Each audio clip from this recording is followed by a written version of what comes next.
Olá, meus queridos irmãos, mas vós sois a geração eleita, sacerdócio real, nação santa, povo adquirido, para proclamar as virtudes daquele que vos chamou das trevas para a sua maravilhosa luz. A paz do Senhor, uma boa noite a todos, que alegria, que prazer, sempre aos sábados, nesta EBD online, para abençoar a sua vida, a nossa vida com a palavra de Deus. O que nos abençoa é a palavra de Deus. E nós estamos aqui hoje, professor César, pastor Luiz, irmão Nilton, na filmagem Daniel, juntos formamos a EBD online.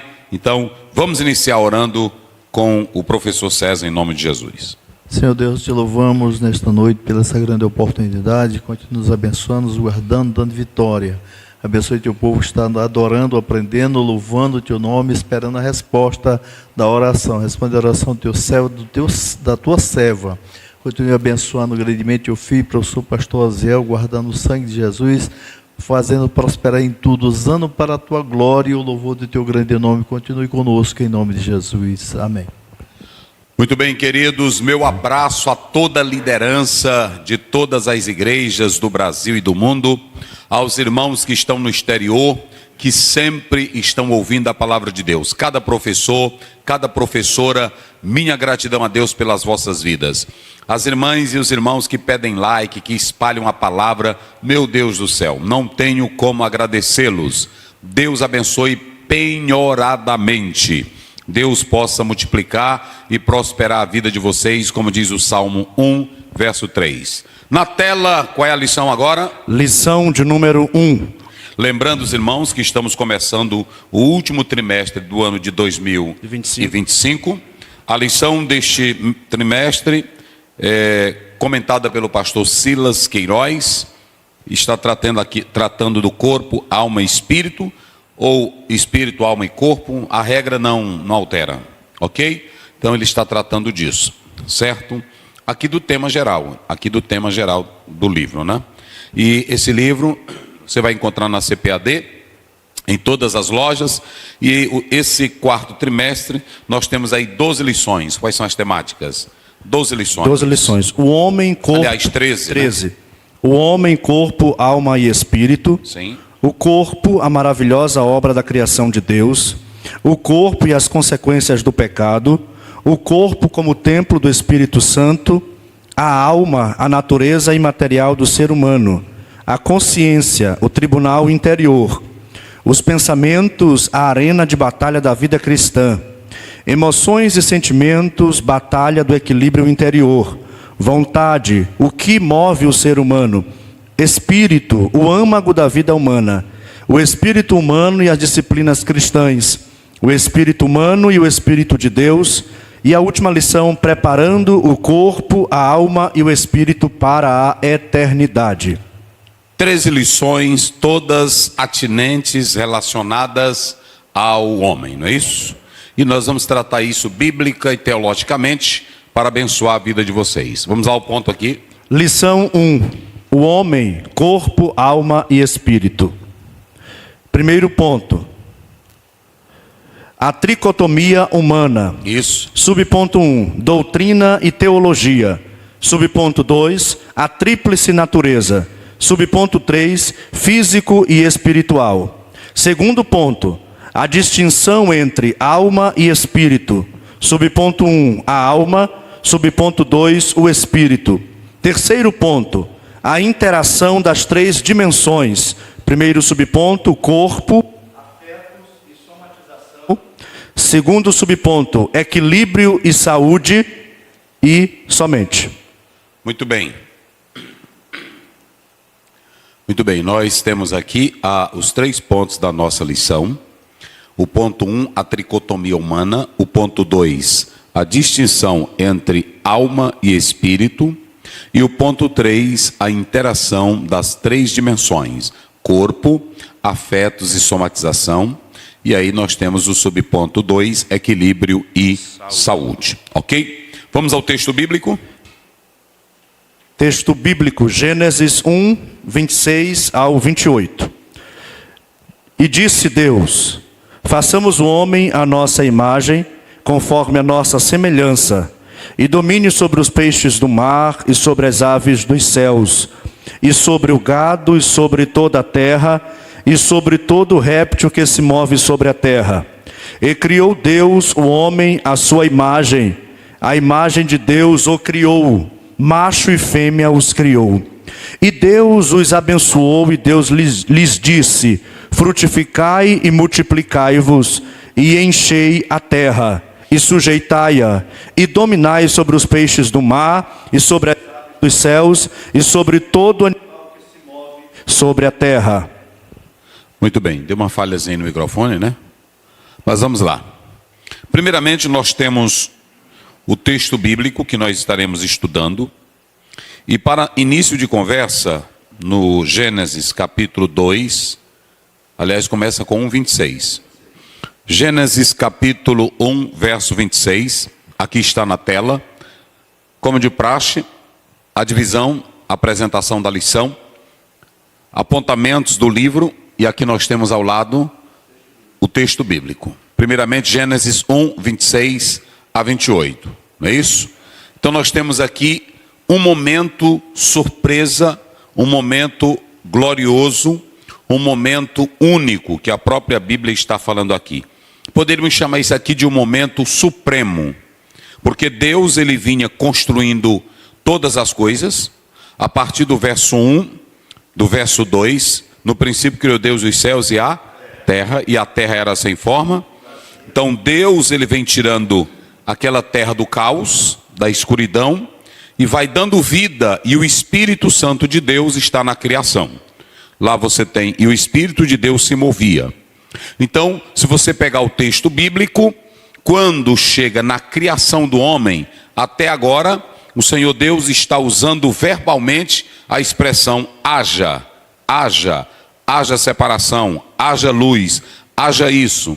Mas a partir do momento em que ele vai fazer o homem, ele para e tem uma ação verbal, aonde isso vai se intensificar pelo hebraico, através de 3 verbos importantes. Nós temos o yassar, nós temos o yatsar, não é isso? Assar, yatsar e barar.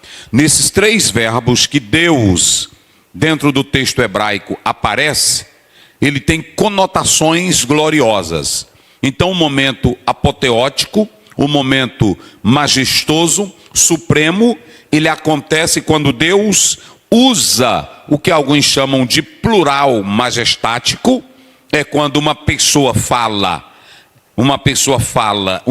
só fala no plural, ok? Há uma discussão muito grande sobre isso, era a trindade pelo termo Elohim, ou façamos...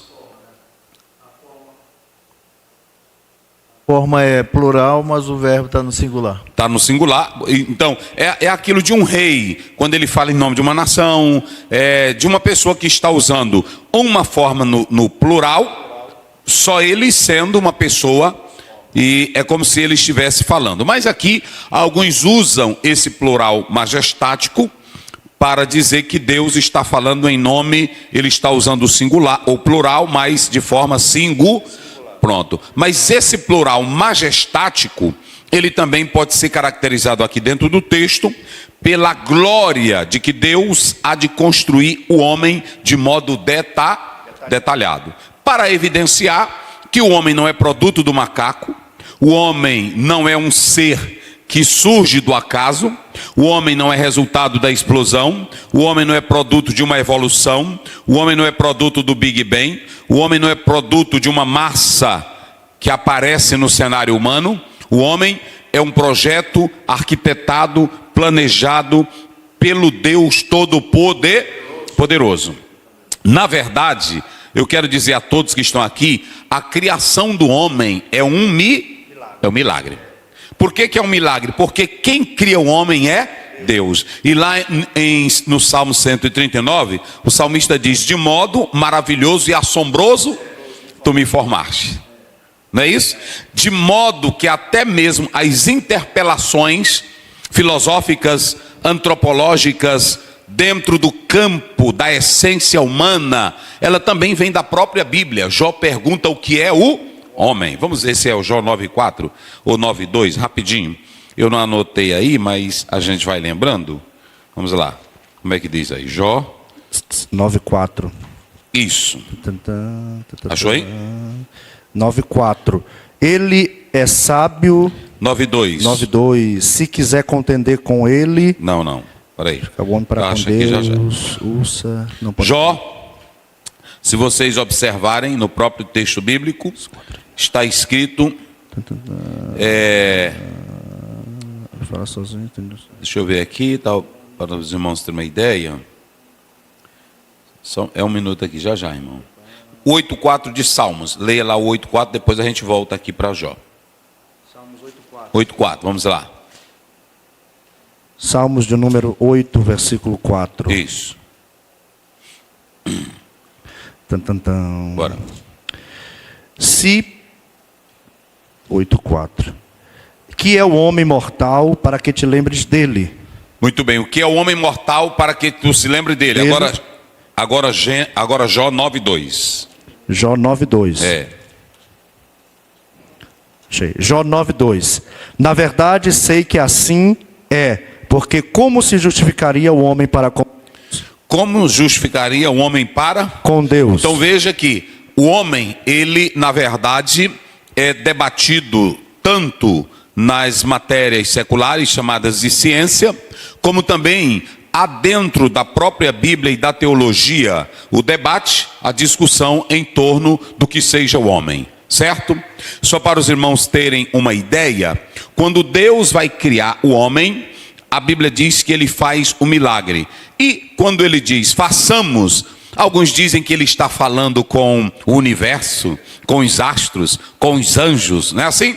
Mas nós que somos pentecostais, e já é de praxe, nós falamos que aqui está presente a Trindade divina. Então, o que está certo é que a criação desse ser chamado homem, ela é etérea, ela é divina, ela é gloriosa, ela é majestosa.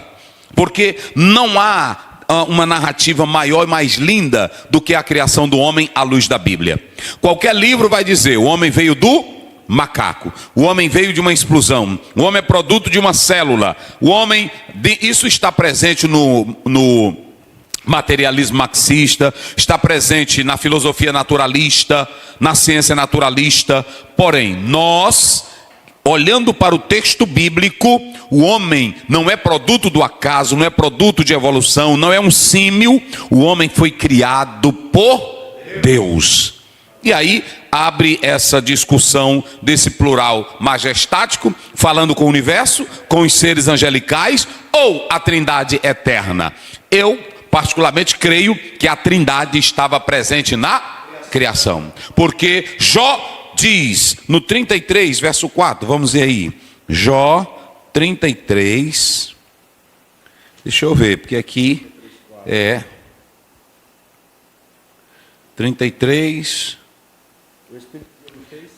isso, 33:4. O Espírito de Deus me fez e a inspiração do Todo-Poderoso me deu a vida. Então veja bem, Deus quando está fazendo o homem, ele faz ele com Rapaz, tudo que tem em nós, gente, cabeça, olho, nariz, todas as partes íntimas do homem e da mulher, quem foi que fez? E Deus fez só dizendo haja ou fez com inspiração? Ele fez com inspiração. Isso aqui mostra a grandeza. Jó 32, verso 8. Olha 32:8. Na verdade, há um espírito no homem, e a inspiração do Todo-Poderoso os faz sábios. Ou seja, Deus coloca o homem em uma posição na Bíblia de modo glorioso, singular, espetacular. Então observem bem, aqui é o momento surpresa. Por que o momento surpresa? Um momento supremo, um momento glorioso.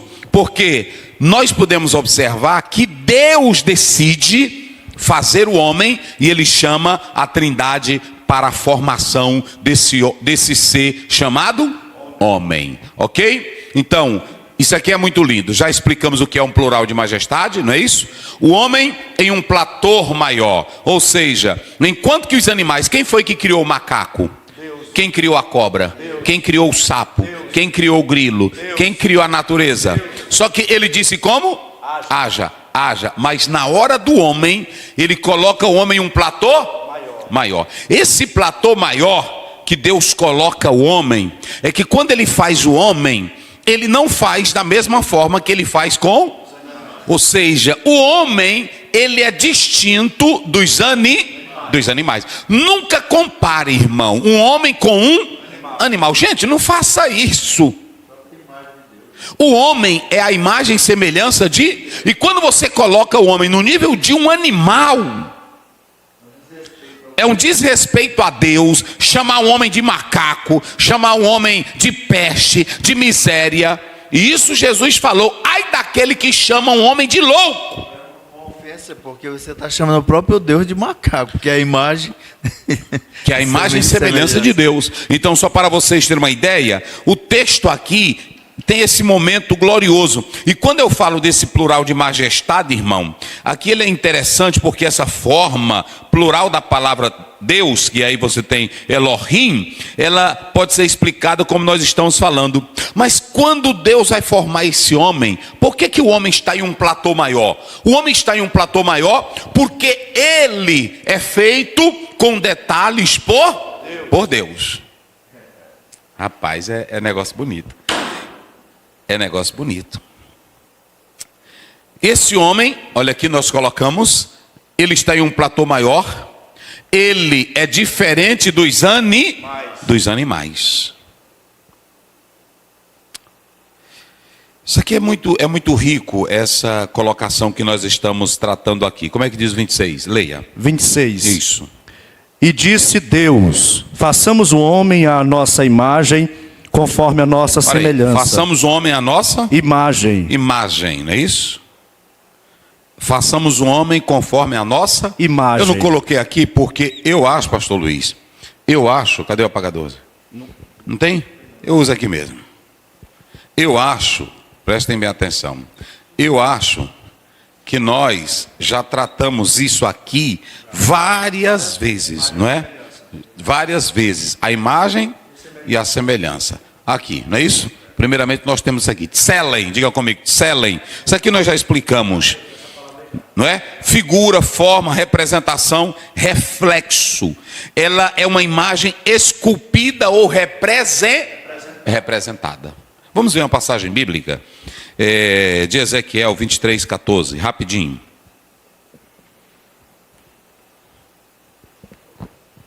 Vamos lá. Isso. 23:14 de Ezequiel. Bora. E aumentou as suas impudicícias, porque viu homens pintados na parede, imagens dos caldeus pintadas de vermelho. Imagem, tselen. É aquilo que é reproduzido, é reflexo. Entenderam? Reproduzido, reflexo, imagem. Só que quando você atenta para esse texto aqui, aplicada ao homem, não significa a imagem física. Entenderam agora? Aplicada ao homem não significa a imagem física, mas está simplesmente dizendo que esse homem na terra, ele é um representante de quem? De Deus. Ele é um reflexo, fale. Pela sabedoria, pelo poder de estar criando sempre, né? Inspirado no próprio Deus. Pronto, então, veja bem. Olha como é que ali a Bíblia coloca o homem em um platô, não é assim, gente? Eu pergunto aqui, o animal tem isso aqui? Não. O macaco tem isso aqui? Não. O porco tem isso aqui? A galinha tem isso aqui? O cachorro tem isso aqui? Não.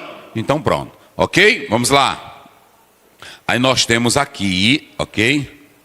A outra palavra. Nós temos aqui a palavra debut. Tselen, e qual é a outra? Demut. Se vocês analisarem aí, demut é semelhança, analogia, correspondência, comparação. Olha como isso aqui é lindo. É usado para indicar algo parecido, mas não idêntico. Isaías 40:18. Vamos lá. Algo parecido, mas não idêntico. Isso. 40:18 de Isaías. A quem, pois, fareis semelhantes a Deus? Sim. Ou com que o comparareis? Rapaz, lê isso aí de novo. A quem, pois, fareis semelhante a Deus? A quem, pois, fareis semelhante a Deus. Ou seja, tem uma analogia, uma comparação, uma Correspondência. é algo parecido, idêntico, mas não é. Pronto. Agora, quando essa palavra semelhança é aplicada ao homem, está dizendo que ele possui atributos semelhantes a de quem? A Deus. E esses atributos nós temos aí, olha, nós temos racionalidade, espiritualidade. Olha aí. Qual é a primeira? Racionalidade. É a segunda? E ele pode se relacionar. Rapaz, que coisa linda. Tselen demut. Ou seja, só isso aqui coloca o homem em um platô maior. E aqui nós estamos mostrando que esse homem, ele tem a imagem de Deus. E nós vamos explorar isso. Essa imagem, ela, se vocês observarem, eu coloquei aí. Essa imagem, ela tem um aspecto estrutural ontológico. Que o homem é feito com um reflexo de Deus. Ele tem constituição racional, ele tem constituição moral e relacional. O animal se relaciona com outro, de modo que ele possa conversar, dialogar. A casa do passarinho, há 100 anos atrás, é do mesmo jeito? Do mesmo jeito. O macaco que tem inteligência, ele sabe fazer a casona para ele? Ele dorme onde é o macaco? E por que ele não tem inteligência? E por que ele não cria um hotel? Gente, não vamos comparar não, meus irmãos.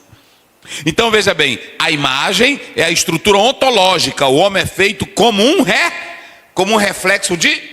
Então o homem, ele tem esse reflexo de Deus. E quando você olha para a semelhança, aí você tem um aspecto moral, ok? Você tem um aspecto moral, funcional, a capacidade do homem viver em comunhão e refletir o Deus Todo-Poderoso. Quem entendeu, diga amém. Aí sim. Então, vamos lá. Quando você observa, é assim que a Bíblia coloca o homem. A Bíblia, meus irmãos, a Bíblia coloca o homem nesse platô tão glorioso. Eu anotei aqui tanta coisa para os irmãos observarem. Nós vamos falar sobre isso aqui. Que Deus coloca tanta coisa nesse homem, nesse ser, que a própria Bíblia diz, está aqui. Primeiramente eu coloquei a imagem de Deus no homem. Observem bem, tselen, nós já falamos, e semelhança, né? Explicamos. Mas observem bem, essa imagem, ela tem 3 características. Essa tselen, ela é um reflexo de Deus. Mas ela tem uma questão ontológica, é o ser. E quando eu falo desse ser, é a constituição racional, moral e espiritual do homem, ok? Então preste bem atenção, nós estamos falando dos 3 níveis da imagem de Deus no homem. A primeira é a imagem ontológica, é o ser. E isso que nós estamos escrevendo aqui. Ou seja, é a constituição racional, moral e espiritual do homem. Ok? Ele é dotado de razão, de vontade, de livre-arbítrio. Ele tem capacidade, ele tem liberdade, ele tem consciência. Em segundo lugar, a imagem relacional. É o ser com. Essa imagem relacional, o homem foi criado para viver em comunhão com Deus. Vamos ver isso em João 17, 21. Vê aí rapidinho. Olha aí. Viver em comunhão com Deus. Vamos João lá. 17, 21. Isso. 17, 21. Eu neles, não é isso? Para que todos sejam um, como Olha. tu, ó Pai, o és em mim, e eu em ti, que também eles sejam um em nós. Então esse tselen é a imagem de Deus como um reflexo dele no homem. Que esse homem na terra, ele reflete o quê? O Deus eterno. Esse Deus eterno que dá a ele a capacidade de ter liberdade, consciência, vontade, razão, inteligência. É a imagem que na verdade tem esses 3 níveis. Qual é o primeiro? É a ontológica. É o ser. Qual é a segunda? O relacional. É a relacional, não é isso? É o ser com. A relacional, o ser com, não é isso? Ou seja, Deus, ele se comunica com o homem e o homem se comunica com Deus. Gente, Deus nunca quis que o homem ficasse sem ele. Quando ele sopra nesse homem, ele quer que o homem esteja nele e o homem se volte. Por isso que Agostinho dizia: a nossa alma está inquieta até voltar para ti. O homem busca Deus porque ele tem um resquício de Deus dentro dele. Então, o terceiro nível da imagem é a de domínio, é essa de domínio, é a funcional. Não esqueçam mais isso. Qual é a primeira? Ontológica. C. Qual é a segunda? Relacional. O homem pode ter comunhão com Deus. E a terceira imagem? É funcional. Funcional, que é do quê? Domínio. Aí quando você lê Gênesis 1, 28, aí a Bíblia diz, dominem. O homem foi criado para dominar. Pronto. Eu pergunto aqui, um macaco pode fazer um avião voar? Não. Quem foi que fez? Quem é que cria toda a estrutura de saúde, de capacidade? Quem é? O homem. É o homem. Então, gente, aqui está a glória de Deus no homem. Que coisa linda, que coisa maravilhosa. Escute bem, a imagem de Deus no homem, ela não é física. Vamos dizer aqui, todos, bem forte. Ela é, diga comigo, ela é razão, moralidade, espiritualidade, racionalidade, vocação e domínio. Tudo está em Gênesis 1, 26, 27 e 28. Essa imagem que nós estamos falando, Tselen, carrega essa imago Dei, a imagem de Deus, porque aí está no latim.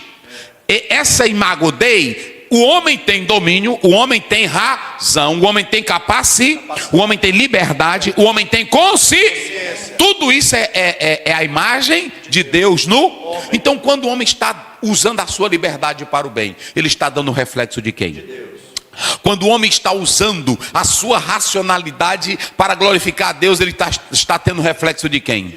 Quando o homem usa a sua consciência, é reflexo de quem? Então, gente, não compara o homem com um cachorro, com um jumento, com um macaco. Não faça do homem um ser ignóbil, de nada. O homem é a imagem, o homem é a coroa da criação. E o homem carrega em si esses traços do Deus eterno.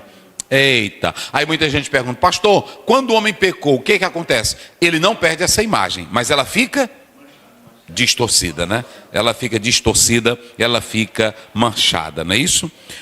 Observem bem aí, veja aí Gênesis 9:6, vê se essa imagem, depois Tiago 3:9, vamos lá. Gênesis 9:6. E eu, eis que estabeleço o meu concerto convosco, e com a vossa semente depois de vós. Isso. Ou seja, mesmo depois que ele pecou, ele continuou tendo essa imagem ele continua dotado de razão, ele continua dotado de liberdade, e ele continua dotado de consciência. Só que agora, como ele está corrompido, a sua consciência, a sua razão, elas estão poluídas. Aí é necessário a mensagem do Evangelho para retornar esse homem à verdade. Vamos lá, como é que diz? Tiago 3:9. Com ela bendizemos a Deus e Pai, e com ela amaldiçoamos os homens feitos à semelhança de Deus. Olha aí, tá vendo? Rapaz, a Bíblia é coisa linda, né? A Bíblia se encaixa direitinho, né, pastor? Rapaz, porque os teólogos ficam brigando. Pastor, então o que foi perdido e o que foi corrompido? A santidade original de Deus. O homem perdeu a terceira, aliás, a relacional, não é isso? Que nós falamos do homem se comunicar com, pronto, a partir de agora, o homem perde, olha gente, isso aqui é triste, Romanos 3:23, todos, e o quê? Separados ficaram do quê? Da glória de Deus. Ele perde esse privilégio. A segunda coisa é que, na verdade, o que ele perde? Fica poluído, a integridade moral. Agora, o que era inclinação só para Deus, volta-se a ser uma inclinação só para a carne. Terceiro, imortalidade condicional. Ou seja, agora o homem passou a ter a necessidade para ter a vida eterna, uma condição. Ouvir a palavra, crer na palavra, não é isso? Porque a Bíblia diz em Romanos 5:12 que a morte passou a todos os homens. Outra coisa, depois que o homem peca, há um desequilíbrio no cosmos, no universo, na criação. Se vocês analisarem, a Bíblia diz em Gênesis 3:17-19, olhe para cá, Deus criou o câncer? Deus criou o desequilíbrio? Deus criou essa questão de poluição? Deus criou a maldade? Esse desequilíbrio no cosmos, no universo, foi causado por causa de quem? Do pecado, gente. Então, isso trouxe. E aí vocês podem observar aqui, a harmonia interior, ela perdeu o seu equilíbrio. Porque o homem passou a ter dentro de si o quê? Conflitos internos. Porque agora a Bíblia diz em Gálatas 5:17, quando você lê no 16, andai em pronto, e não cumprireis o desejo, porque a carne milita contra, e o espírito. Aí Paulo vai gritar no 7, ele diz, miserável homem que eu. Então veja que o pecado roubou essa capacidade do homem, esse Tselen e esse Demute ficaram poluídos. Aí o Senhor Jesus, lá no Calvário, ele vai vir para restaurar essa imagem, reequilibrar tudo outra vez, não é isso? Ou coisa linda, ou coisa maravilhosa, ou coisa gloriosa. São essas questões que nós estamos pontuando. Mas nós vamos seguindo aqui. Nós estamos aonde aí? Ficamos na imagem, não é isso? Na imagem. Mostramos que o homem tem essa capacidade. Ele é diferente de todos os pronto. Mas só que o homem, ele está aqui. Ele é uma criatura com grandes... Eu pergunto, o homem tem liberdade? Tem uma coisa melhor do que a liberdade? Não, não tem. Por isso que existe pena privativa de liberdade, né? Ou a pior coisa é um homem sem liberdade. Mas eu pergunto, tem pessoas que são escravas de si mesmo? Tem. Então, é a tristeza, porque Deus, ele cria o homem com liberdade, com consciência, com razão. Mas esse Deus eterno, nós colocamos aqui, que ele deu essa liberdade e deu esse privilégio. Olha para cá, o homem tem a imagem e a semelhança de Deus. Quem foi que deu a capacidade para o homem multiplicar? Quem deu a capacidade para o homem produzir? Quem foi que deu a capacidade para o homem se espalhar? Quem foi que deu a liberdade para o homem? Tudo foi Deus. Então Deus faz um homem com privilégio. E quem foi que deu uma mulher bonita para estar do lado do homem? Meu Deus do céu, quem falar de Deus não presta. Meu Deus do céu. Rapaz, aí Deus cria esse homem, irmão. Eu pergunto, quem já leu na Bíblia Deus dizendo, eu vou conversar com o macaco amanhã? Quem já leu na Bíblia Deus atrás do jumento, lá no jardim? Ele vai atrás de quem? Do homem. Do homem, porque ele quer, com esse homem, ele quer o quê? Relacionamento. Meu Deus, que são 3 níveis da imagem. Quais são os 3? Ontológico. Ontológico é o ser. Relacional. Relacional. É o ser com. E o funcional. Funcional, não esqueçam mais. Qual é o primeiro? Ontológico, que é o ser em si. Ele tem razão, tem liberdade, tem consciência. E o segundo? Relacional. Ele pode se relacionar com Deus, só se relaciona com o homem. Deus, ele é eterno, ele se comunica com o homem. A Bíblia diz que no jardim a voz passeava falando com o homem. Meu Deus do céu. E a terceira? Funcional. Deus deu ao homem o quê? Domínio sobre os peixes do mar, sobre as aves, sobre os céus. Isso aqui é uma criatura com o quê, meus irmãos? Privilégios incríveis. Eita, rapaz. E tem uma coisa que eu quero dizer para vocês. Isso aqui, tu tá filmando, Daniel? Para os líderes, para os pastores. Tem uma coisa que Deus, ele deu para nós e ele não nos tolhe dela. Ele deu a capacidade até do homem lhe obedecer e também desobedecer.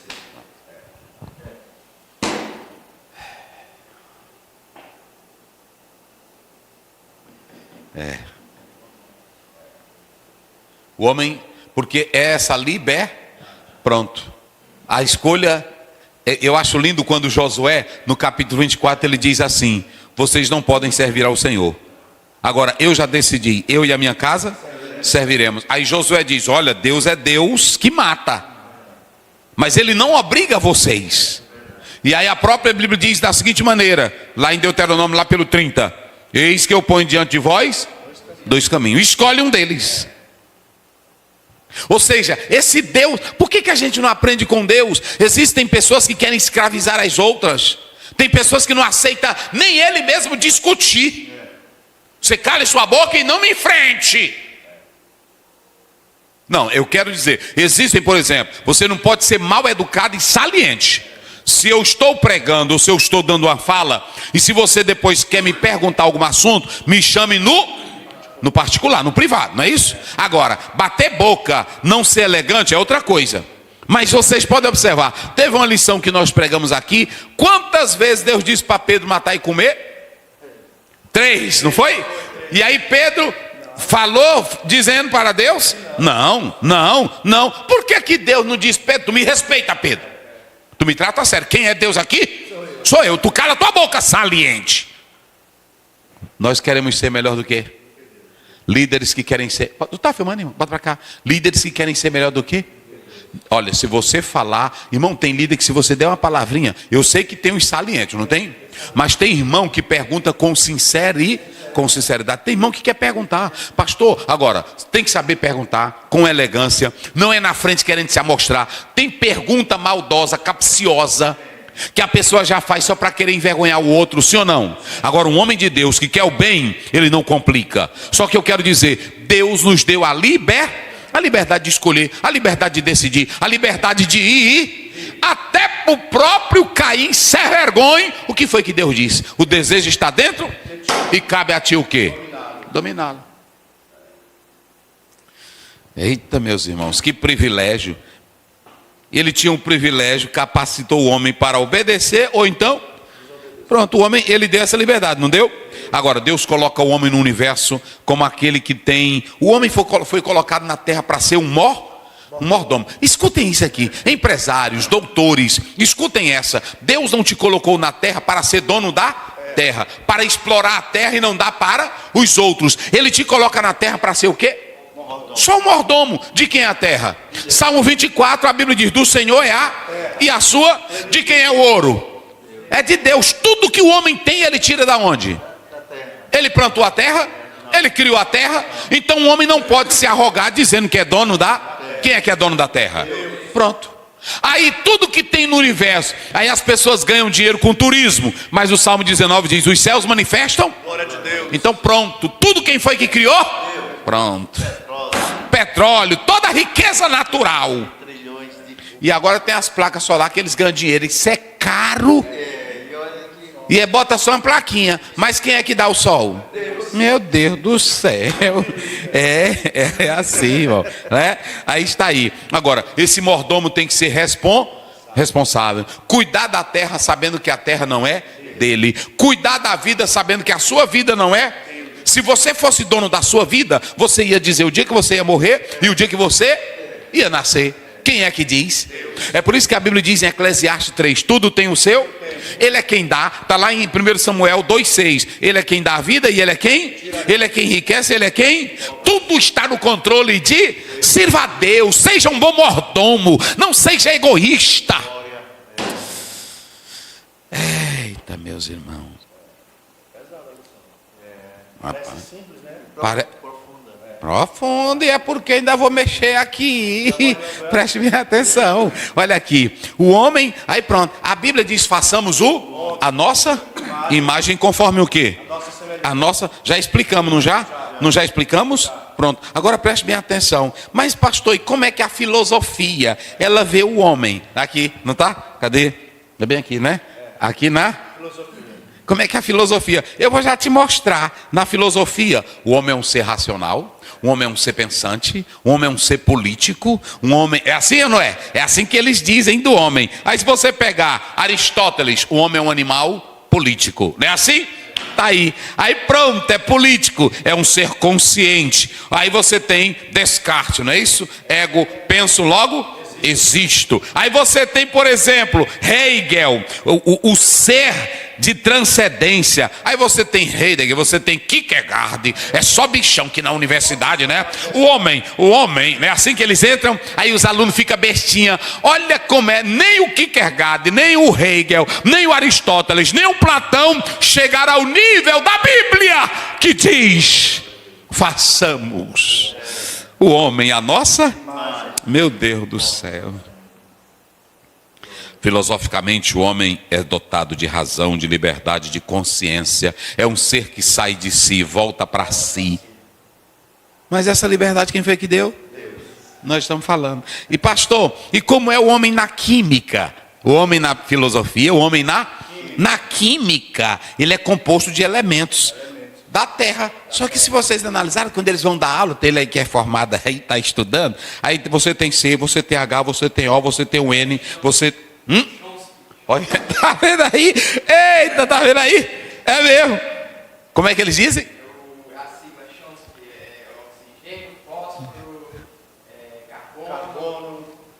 Tá vendo? Tá vendo aí? Isso é o homem lá, não é assim? Eles não falam nada que o homem é de Deus. Mas eles falam todos os elementos que o homem tem, que foi Deus. Quem foi que disse? Formou o homem do pó da terra. Então o homem vem de onde? Do pó da terra. Mas lá na universidade ele não quer dizer que esse pozinho Rapaz, meu Deus do céu. Aí eles bota no quadro, né? E os alunos ficam, pronto, aí eles botam o C, o H, o O, o N, o P. Aí tá aqui, né? 96% do corpo é formado de carbono, hidrogênio, nitrogênio. O homem é matéria organizada. O homem é elementos básicos, e esses elementos básicos transformam o homem em um ser não. Isso tudo aí, quem foi que soprou? Deus. Pronto. Ai, mas isso aqui eles explicam bonito, né? Assim? Que aí pronto. E o homem na biologia, pastor Zéu? Está bem aí. Na biologia, um organismo vivo é o Homo sapiens, não é isso? Pertence ao reino do animal, à ordem dos primatas. Aí o aluno começa a estudar, aí vê um macaquinho assim pequeno, né? Assim, aí vê outro médio, aí vê outro assim, aí vê outro assim, até que chega... Meu Deus do céu. Até o Homo sapiens evoluiu para Homo sapiens e sapiens. Não tinha mais para onde evoluir. Não tinha mais. Olha, é um mamífero dotado de cérebro altamente desenvolvido, com uma linguagem e uma cultura. O homem na biologia é um ser vivo evoluído, integrado ao ecossistema. Ai, meu Deus do céu. E Deus botou o homem no ecossistema, não botou? Botou. E agora Deus não bota, não é macaco, um ser evoluído. Deus colocou um homem com a sua imagem e a sua... E ainda disse assim, dominem. Oh, rapaz, que coisa linda, não é assim? Meu Deus do céu. E aí tem gente que ainda fica questionando as coisas do nosso Deus eterno. Pronto? Fizemos. Mas faltou um, não faltou? Deixa eu explicar aqui. E o homem na psicologia. Está bem aqui, olha. Pastor Zé, como é o homem na psicologia? É um ser dotado de mente, de consciência, emoções, não é assim? Comportamentos. Quem disse? O grande psicanalista Freud. O homem é um ser que tem o id, o ego. Aí todo mundo acha bonito isso. Jung dizia, a personalidade inconsciente do coletivo. A psicologia humanista, Maslow, Rogers, também é um ser de potência e autorrealização. Irmão, eles nunca querem dizer que foi Deus. Aí eles dizem que o homem é um ser de pó. Quem foi que deu a potência para o homem? Deus.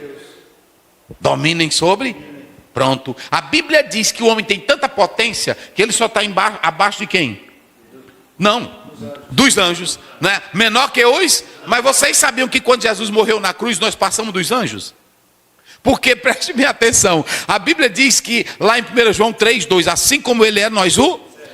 Ou seja, depois que nós somos reconstruídos em Cristo, nós somos maiores do que os anjos. Eita, meu Deus. Vamos lá. Pronto? Então agora nós vamos analisar o seguinte. Explicamos tudo? Explicamos, não é isso? Aí nós vamos seguir. Agora vamos para o verso de número 7, 18, 21, 23. Vai lá. Gênesis 2, 7, 18. E formou o Senhor Deus o homem do pó da terra, e soprou em seus narizes o fôlego da vida, e o homem foi feito alma vivente. E disse o Senhor Deus, não é bom que o homem esteja só.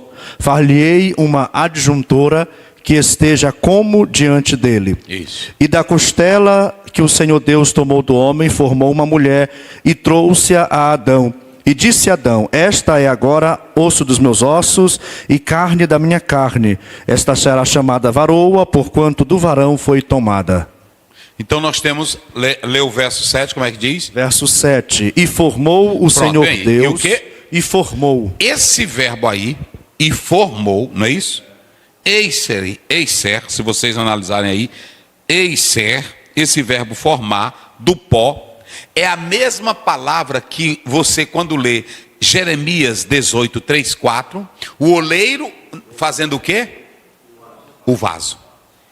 Ou seja, olha aqui o que eu coloquei, um oleiro trabalha.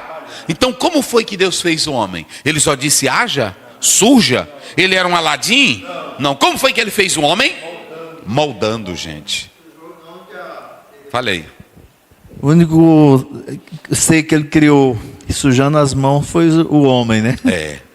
Aí eu coloquei aqui, moldando com as suas mãos o material plástico que ele tinha nas E esse verbo aqui foi usado também para formar a nação. Então veja bem, Deus, ele vai trabalhando, formando quem? Querido irmão, bota para cá, Daniel. Verdade de Deus para o Brasil. Salmo 139, olha o que ele diz aí no verso 8 em diante, pode ler. Querido irmão, eu quero te dizer, você é um ser que tem a imagem e a semelhança de Deus. Você não foi feito, jogado ao mundo. O Senhor faz e traz você para este mundo com uma existência para o louvor da sua glória. Como é que diz? 139, 8. Isso. Se subir ao céu, tu aí estás. 14. 14. Eu te louvarei, Isso. porque de modo terrível. Para aí. Meu Deus do céu, meus irmãos, eu fico pensando, bota para cá, você que quer tirar a sua vida, você que fica dizendo que não é ninguém, você que fica dizendo que é um imprestável, não faça isso, meu filho, não faça isso, minha filha. Deixa eu te dizer uma coisa, todos que vieram para esta vida, para este mundo, Deus trouxe porque você tem um propósito nesta terra. E Deus não te jogou no mundo como um saco furado. Deus não te jogou no mundo como uma poeira véia. Deus te trouxe com a imagem e a semelhança dele. E ele criou tudo para a sua glória. E você é um ser. Quando a gente canta, você tem valor. É porque você tem valor para Deus. Seja você branco, negro, pequeno, rico, pobre. Seja você quem for. Olha aí, de modo, por isso que eu disse que é um milagre. Eu te louvarei porque de um modo terrível, tão maravilhoso fui formado. Eita, meu Deus. Aí prestem minha atenção. Deus estava fazendo, e agora o salmista complementa. Foi de modo terrível e maravilhoso. Ele te fez com ele não te jogou. Ele, cada parte do nosso corpo, quem foi que construiu? Meu Deus. A máquina perfeita da natureza. E quem foi que fez essa maquinazinha perfeita? Deus. Então vamos lá. Como é que diz o verso 7? Verso 7. Isso. E formou o Senhor Deus o homem do pó da terra. Sim. E soprou em suas narinas o fôlego da vida. E o homem foi feito alma vivente. Ou seja, agora nós vamos falar sobre a constituição do homem. Deus pega o homem do Pó. Faz o homem de onde? Do Do pó. pó da terra. O pó é a parte o quê? Material. Material, fina, é o restinho, poeira da poeira da poeira. Poeira da Não é poeira assim? da poeira, é.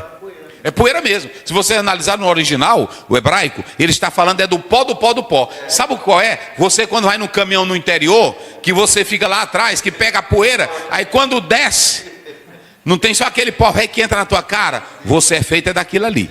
Não é isso? Então escute bem. Aí ele pega o homem do pó. Esse pó é o quê? É a parte material.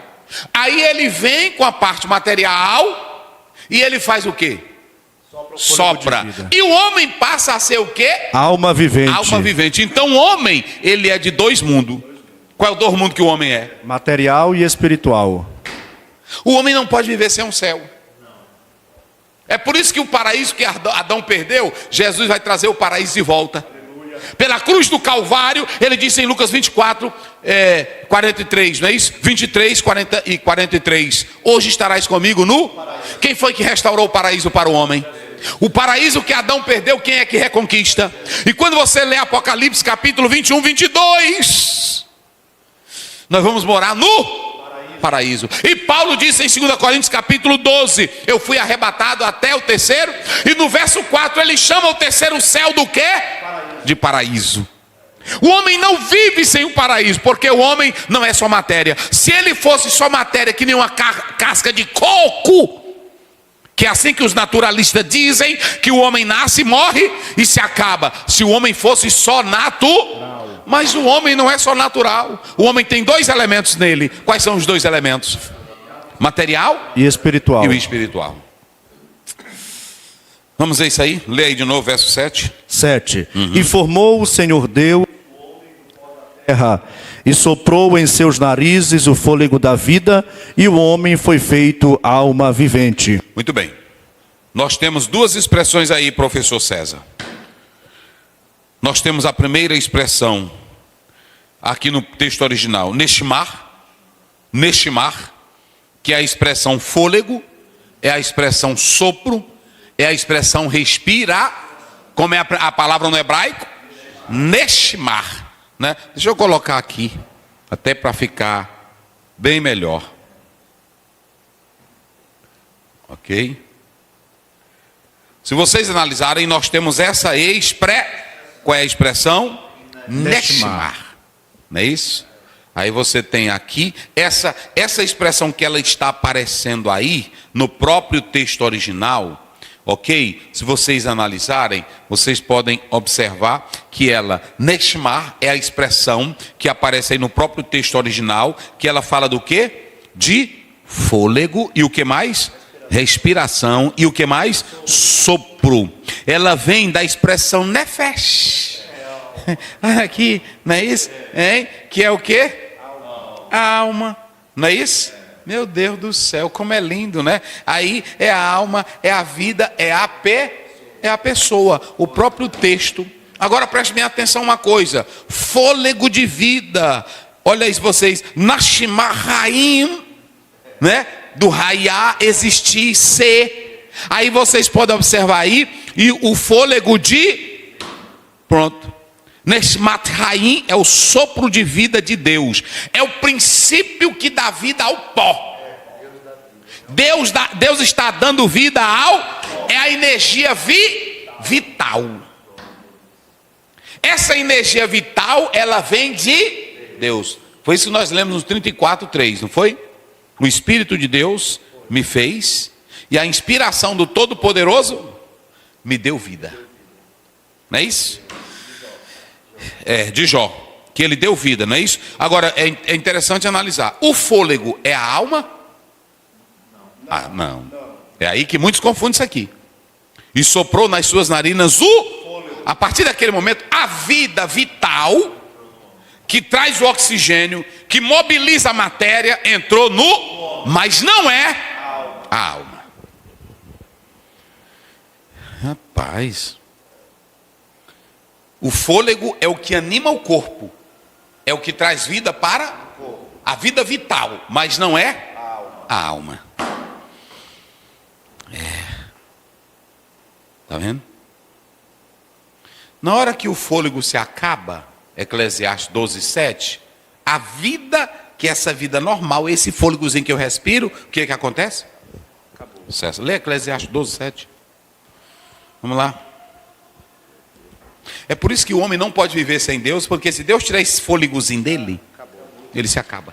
Vamos lá. 12:7. Eclesiastes 12:7. E o pó volta à terra como era, e o espírito volta a Deus que o deu. E o quê? E o pó volta à terra como era, e o espírito volte a Deus que o deu. Então veja bem, quando ele usa a expressão alma vivente, porque Deus soprou, não é isso? Deus soprou nas suas narinas, e o homem recebeu o quê? O fôlego e o homem se tornou o quê? Pronto, aqui você tem uma combinação do pó com o sopro, o fôlego, não é isso? Mas ainda não está falando da alma. Nefesh significa uma entidade, aqui dentro do texto, Nefesh não significa uma entidade separada do corpo, mas o ser vivo, que torna uma pessoa animada. Rapaz, que coisa linda, rapaz. É a palavra de Deus. Não é lindo? Aí pronto. Aí nós citamos aqui algumas expressões bíblicas falando disso. O fôlego é o dom que vem de Deus e que sustenta a vida. A alma é o próprio homem vivo. É o é o ser completo. Eita, meu Deus. Agora preste bem atenção. É esse ser que vive em dois mundos. Quais são os dois mundos? Material e espiritual. Material e espiritual. Aí quando a gente fala do homem interior, é o homem que tem um espírito. O exterior, o homem exterior é o quê? Natural. É natural, é o corpo, não é isso? Então Deus, para criar esse ser maior que os animais, ele sopra dentro do quê? Desse homem. Deus soprou o que dentro desse homem? Ele soprou a própria vida dele. Rapaz, que coisa, né? É poético. Soprou vida. A vida. Ele sopra essa vida. O fôlego divino, o fôlego de vida, o sopro entrou no material que era morto, que era imprestável, que era como de qualquer animal. O que distingue o homem do animal? É que o animal não recebe esse fôlego como Deus soprou nas narinas a vida do animal é na verdade instintiva, e na hora que o animal morre se acaba o quê? Alguém já leu na Bíblia dizendo que o espírito do animal vai para Deus? Não, não existe isso. Eita, rapaz. É assim. Agora, irmão César e meus irmãos, esse pó morto, esse pó acabado, esse pó que não era nada, o que Deus dá para ele? Vida. Olha como Deus nos ama. Ele comunica a sua própria vida. Então cada ser humano tem um resquício dentro de si do quê? Da vida de Deus. Sim, fale. Anos atrás, uns cientistas em Israel, pesquisando o DNA humano, encontraram as tetagramas de Deus em números no DNA humano. Eu ouvi falar disso. Você ouviu falar? Eu até perguntei para o Saião, ele disse que não era assim, oficial, mas foi descoberto mesmo. Essa é a questão lá em Israel. Aí veja bem, essa mistura, para nós fecharmos, essa mistura do pó com o fôlego gerou uma criatura espetacular. É coisa, rapaz. Vê aí, 1 Coríntios 15. Leia aí, 1 Coríntios 15. Que coisa linda, rapaz. 47 a 49. 15 e 47. É. O primeiro homem da terra é terreno. Sim. O segundo homem, o Senhor, é do céu. Qual o terreno, tais são também os terrenos. E qual o celestial, tais também os celestiais. Viu? E assim como trouxemos a imagem do terreno, isso, assim traremos também a imagem do celestial. Então veja bem, olha o que nós temos aqui. Esse pó que é material, que não tem vida, que é inerte, é o barro que sobrou, o Senhor Deus sopra. Primeiramente, ele não só sopra, ele forma com detalhes. Depois que ele forma com detalhes, ele coloca nesse homem a sua imagem, e ele sopra nesse homem a vida, o princípio vital de vida. Mas aí vocês podem observar que o resumo que nós temos aqui é um ser semelhante a Deus, nos poderes espírito, e já falamos aqui que esse ser semelhante a Deus, ele tem poder para pensar, para sentir, para se emocionar, para decidir, para escolher. Ele tem liberdade para ir, para vir, para viver com Deus ou ficar sem. Criatura magnífica. Espetacular. Ei, Deus. Meu Deus, meu Deus, meu Deus. A lição, nós temos aqui essa abordagem da tricotomia, não é isso? E da o quê? Da dicotomia. Mas deixa eu dizer uma coisa para vocês, para nós começarmos aqui. O que é, pastor Ziel? A lição vai tratar disso. O que é a antropologia teológica e bíblica? Gente, vamos lá. A antropologia teológica e bíblica, ela é, na verdade, um ensino que mostra pela revelação da Bíblia que o homem é um ser criado por quem? Por Deus. Recebeu a vida de quem? De Deus. Recebeu a imagem e a semelhança de quem? De Deus. E é uma criatura que precisa voltar para Deus. Aí quando você vai para a Bíblia, a antropologia teológica e bíblica, ou bíblica e teológica, ela mostra tudo isso: o homem como criação de Deus, o homem como dotado de capacidade da parte de Deus, o homem como um ser tridimensional, tripartida, tricotômico, como corpo, alma e espírito. Deixa eu dizer uma coisa para vocês: há uma briga teológica, não bíblica, teológica, que vieram tanto dos reformadores como também de alguns pais da igreja. É aquela ideia que alguém diz: eu sou tricotômico, não é isso? E eu sou dicotômico. Os que são dicotômicos acreditam que o homem é só o quê? Corpo e espírito. Mas dizem que dentro do espírito o espírito faz também o papel da alma. No resumo, ele também está dizendo a mesma coisa. É a mesma coisinha. Agora preste bem atenção. Os reformadores foram mais tendenciosos a adotar o quê? A dicotomia. Já nós e alguns pais da igreja trilharam o caminho da tricotomia. Por quê? Porque esse estudo também da tricotomia vem dos textos de Paulo, não é isso? Se vocês analisarem isso, vem do texto de Paulo e de algumas outras passagens que nós iremos mostrar aqui. Então veja bem, a antropologia bíblica, ela investiga a criação, a queda, a natureza, a constituição do homem. Gênesis 1, 26, 27, Salmo 8, Romanos 3, 23, 1 Coríntios 15, tudo está tratando do homem. É a revelação da Bíblia. A antropologia teológica, ela é sistemática e reflete ou pensa sobre o homem como criatura que se originou de quem? De Deus. A antropologia teológica, ela busca compreender a identidade, a constituição do homem, seu corpo, alma e espírito, e a sua liberdade, a sua relação com...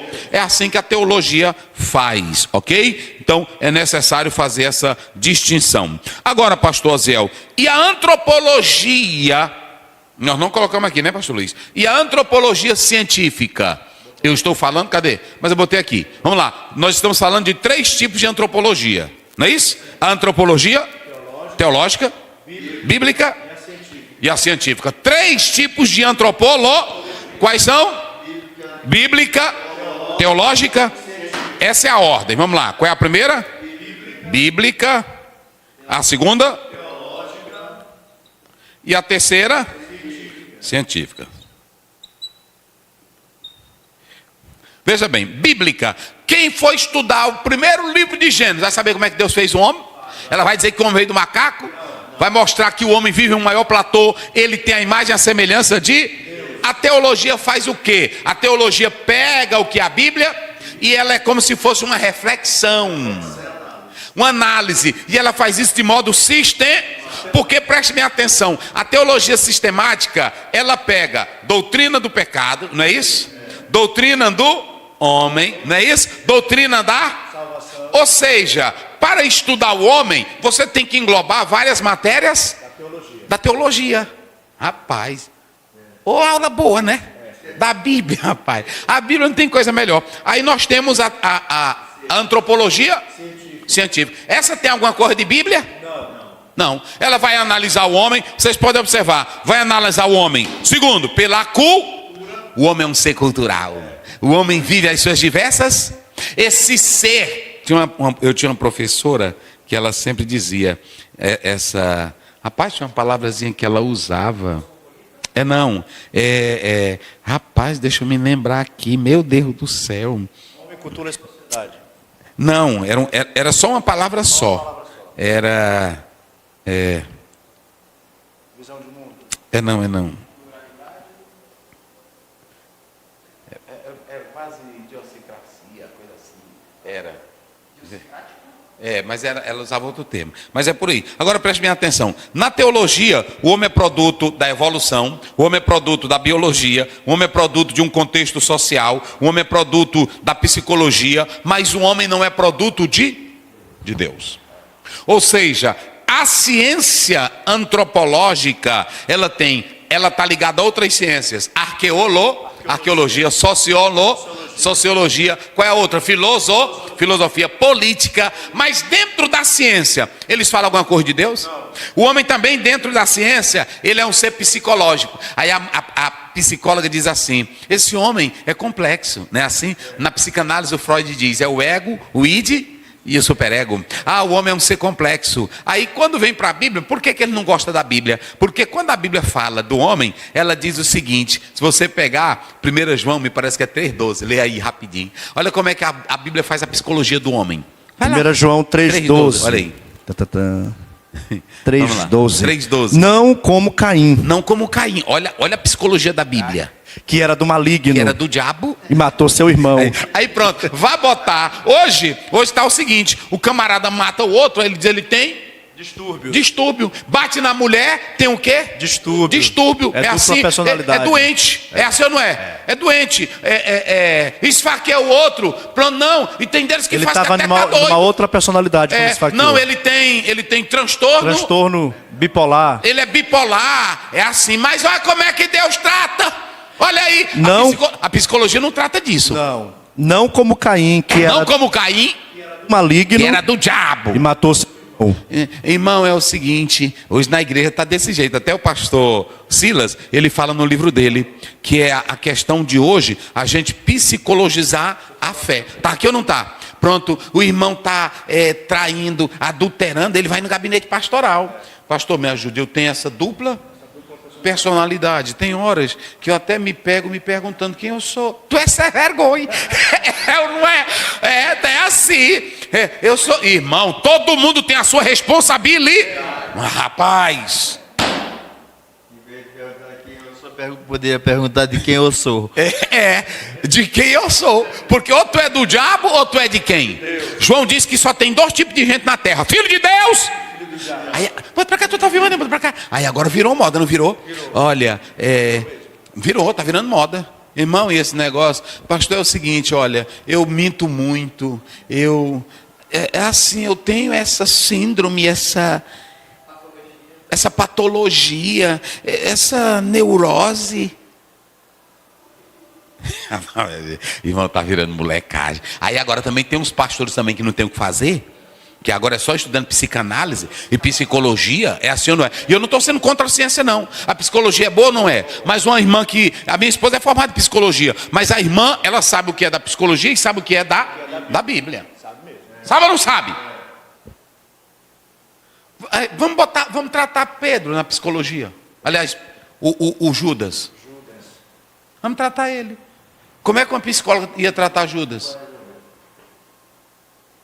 Olha, ele tem direito, porque ele viu Jesus.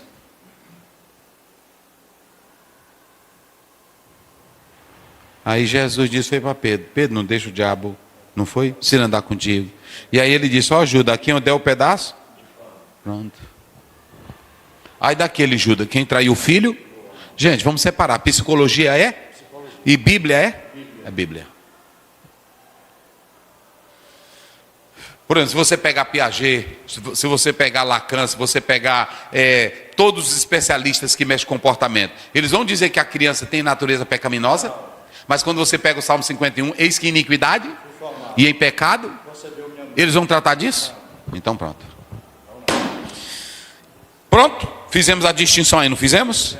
Pronto. Aí nós temos os teóricos. Aí na lição, o professor falou de vários teólogos. Emily Durkheim, não é isso? Cadê, Emily pastor? Durkheim, Marcel Mauss Isso. e François Laplatine. Mas nós temos aqui Edward Tylor, nós temos Franz Boas, nós temos Claude Lévi-Strauss, nós temos Bronislaw, nós temos Margaret Mead.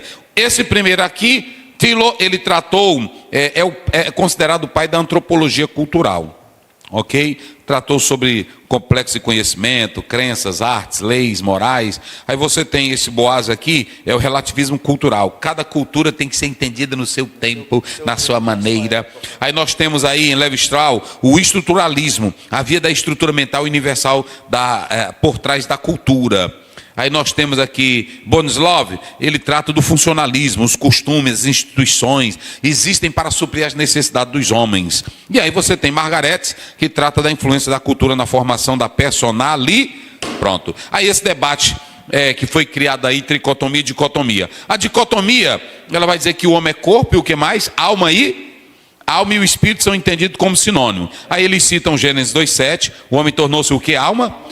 Citam Mateus 10,28, corpo e alma. 1 Coríntios 5,5, destruição da carne para a salvação do espírito. Eclesiastes 12,7. Aqui é a base da dicotomia. Vamos ver a base da tricotomia. Homem, corpo e espírito. A alma e espírito são distintos. 1 Tessalonicenses 5, todo o vosso espírito, alma e Hebreus 4 e 12, não é isso? Aí você tem aí, dentro dessa base, a tricotomia. Aí você tem 1 Coríntios 2, 14, 15, distinção entre o homem natural, alma, e o homem espírito, que é o homem espírito. O pastor, né, neste livro, ele está tentando ratificar também a doutrina tricotômica, e ele está usando como analogia a trindade, o tabernáculo, trindade, tabernáculo, e aí ele também fundamenta a própria Bíblia na palavra e eu estou dando aqui cada versículo para que os irmãos entendam. Então, se vocês analisarem a sustentação da tricotomia, meus irmãos, ela vem de Paulo e também de Hebreus. Hebreus capítulo 4, verso 12, não é isso? 1 Tessalonicenses 5, 23. E o que é essa tricotomia? Primeiro, corpo. O corpo é o quê? Vamos lá. É a parte material. A alma é a sede das emoções, da vontade. E o espírito é a parte que tem a capacidade de pensar em Deus. Se você pegar Antônio Gilberto, Maiperma, se você pegar Strong, essa é a estrutura que eles vão dar, falando dessa questão. Agora, nós já fizemos distinção entre alma e fôlego, não já fizemos? Já fizemos? Já, isso. Fôlego, e aí pronto. Então deixa eu colocar aqui. E aí nós temos a leitura do nosso texto. Vamos lá, pastor. Introdução. Antropologia teológica na oração de Paulo em 1 Tessalonicenses 5, 23. Isso, já falamos aqui que aqui está a base para a tricotomia, que o apóstolo Paulo está fazendo essa oração, ok? Aspectos da imagem de Deus no homem. Lembrando aqui, uma pessoa me fez uma pergunta, se a alma e o corpo não são separáveis, como nós a alma não, a alma e o espírito, quando morrem, aí alguém perguntou, por que o escritor aos Hebreus diz que Deus faz a divisão, não é isso? Que aí você tem espírito, não é isso? A palavra de Deus, ela faz divisão. Espírito, alma, juntas mas veja bem, ali é Deus que conhece cada particularidade da nossa, não está tratando de separação. É Deus mostrando que na essência, isso, vamos lá. Aspectos da imagem de Deus no homem. É um ser especial, autônomo e não autômato, é diferente dos demais animais. Isso. É distinto pela ação verbal façamos. Isso. Distinto pela posição elevada, possui liberdade, autogoverno, racionalidade, autodeterminação, vontade, sentimento e humanidade. Queda e a redenção. O pecado e suas consequências, as consequências do pecado. Nós já falamos que todo esse desequilíbrio veio de Deus. Veio para quem? Para o homem por causa do pecado. E esse pecado foi a liberdade que o homem tinha de escolher. Sim. Bora lá. Primeiro ponto, a tricotomia humana. Visões teológicas sobre a constituição humana. Unitarismo ou mormonismo, dicotomismo ou tricotomismo. Isso. Doutrina e teologia. Antropologia teológica. Antropologia como ciência. Classificação da antropologia, os teóricos, Emily Durkheim, Marcel Mauss e François Laplatine. Isso. Antropologia cultural, físico-biológica e antropologia linguística. A antropologia, ela trata dessas áreas. A antropologia cultural, ela envolve o físico, o biológico e também a questão da linguística, né? Pronto, isso nós já explicamos aqui. Vamos lá. O problema da antropologia, o homem no ideal marxista, a psicologização da fé, negando a realidade bíblica. Qual é o problema do homem na antropologia? Porque a antropologia, ela tenta falar da cultura, da linguagem, da construção, mas quando fala do destino do homem, tem algum antropólogo que vai falar? Quando fala da vida do homem pós-morte, eles vão tratar? Então a psicologia, a antropologia humana, ela é limitada. A antropologia bíblica e teológica é que vai responder os anseios que a antropologia humana não traz. O homem tem crises, o homem tem doenças, o homem tem medo, o homem tem medo da morte, o homem pensa no além. A antropologia cultural trata disso? Vamos lá. A tríplice natureza, uma exegese que os distingue como elementos distintos. Pronto. Dentro dos textos que nós citamos, 1 Tessalonicenses 5, 23, Hebreus 4, 12, e também dentro da dicotomia, nós estamos mostrando que é possível, sim, por esses termos, nós defendermos uma ideia tricotômica. Vamos lá.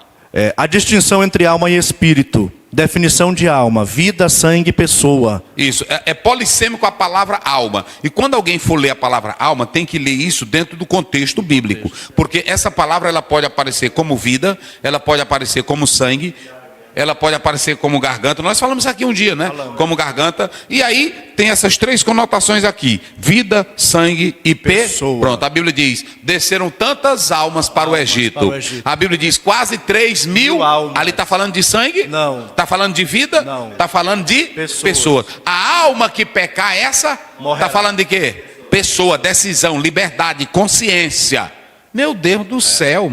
Agora, quando Jesus diz em Isaías 53, a sua alma será derramada, é o quê? É vida. É o sangue, é a vida, não é isso? Aí, meus irmãos, está tudo bem direitinho.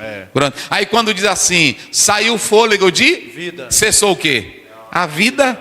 Pronto, tá aí, vamos lá. A diferença entre a alma do homem e a alma do animal. Pronto, a alma do animal, ela na verdade é apenas dominada pela intuição, ela não tem capacidade pensante, racional, um desejo pensante, a liberdade. É só um instinto. um instinto. Bora lá. Faculdades da alma.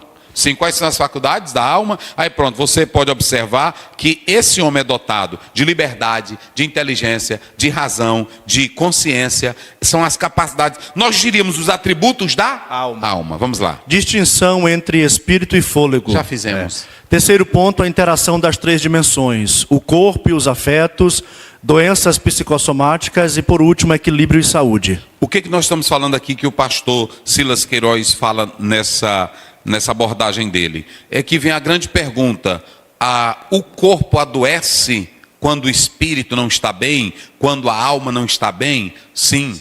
Nós temos dois tipos de doenças. Nós temos as doenças psicossomáticas, que elas vêm por causa de algo não realizado. Ela pode vir por causa de uma pressão, ela pode vir por causa de um problema, de um bullying. Então a alma, pelo lado interno, o espírito e a alma podem ser afetados.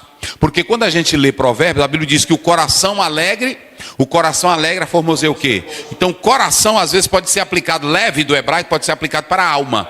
Não é isso? Aí quando você observa, existem as doenças que começam pelo lado interno e que afetam o corpo. Aí vocês podem observar, por exemplo, existem pecados não confessados que vão trazendo medo, angústia, e isso vai ser colocado pelo lado de fora, que atinge o corpo. O salmista disse: os meus ossos apodreceram, não é isso? Por causa do quê? Pecado não confessado. Agora, nós sabemos que também existem doenças que começam atingindo o espírito e a alma e tem um reflexo aonde? No corpo. Nós sabemos também que existem doenças físicas do próprio corpo que aí atinge o lado interno. Não é isso? Então veja bem, o que fazer, pastor Aziel? Nós temos essas estruturas. Jesus, por exemplo, quando ele estava orando no Getsemane, a minha alma está aflita até a morte. Veja que ali foi atingido o emocional de Cristo e até o próprio corpo dele, não é isso? Mas o espírito dele, ele se fortaleceu em quem? Por isso que ele diz, o espírito na verdade está, mas a carne é o quê? Fraca. Então, se o teu corpo não está bem, teu espírito não está bem, a alma vai criar uma confusão dentro de você. Para harmonizar isso, é preciso que o seu corpo, o seu espírito e a sua alma estejam nesses três níveis bem ligados com Deus. Aí nós podemos observar que existe o tratamento para doenças psicossomáticas, mas é necessário que seja acompanhada pelo médico, pelo psiquiatra, seja acompanhado por um psicólogo, não é assim? Pronto. Não é só tomar remédio. Não é só tomar remédio. Você não pode se automedicar e nem só depender de remédio. Mas quem vai dizer isso para você, quem é? Pronto. Agora, existem doenças que não estão no campo do remédio, não estão no campo físico, estão no campo o quê? Espiritual. Aí você vai precisar de um líder espiritual. Aí é necessário estarmos bem. Existem pessoas que estão bem no corpo, mas estão doentes no espírito e na alma. Irmão Nilton, ora ao Senhor, e o pastor Luiz das Bênçãos Apostólicas. Soberano Deus, Pai querido, Pai santo, nesta oportunidade queremos te agradecer, ó Deus, por mais uma aula, Senhor, ministrada pelo teu servo, pastor, professor Rosiel Gomes. Meu Deus, que tu continue abençoando teu servo, dando saúde, dando graça, Senhor, saúde perfeita, papai, é o que nós te pedimos, né? Também nesta noite queremos te apresentar os teus servos, meu Deus, que estão do outro lado, Senhor, assistindo, Senhor, esta aula, que o Senhor continue abençoando, Senhor amado, cada família, cada pai de família, Senhor, e assim, meu Deus, nos despede também, Senhor, em paz, debaixo da tua santa proteção, meu Deus, é o que nós te pedimos, Senhor, e te agradecemos em nome de Jesus. Que a graça do nosso Senhor Jesus Cristo, o amor de Deus, o nosso Pai, a comunhão e a consolação do Espírito Santo seja com todo o povo de Deus, desde agora e para sempre. Amém.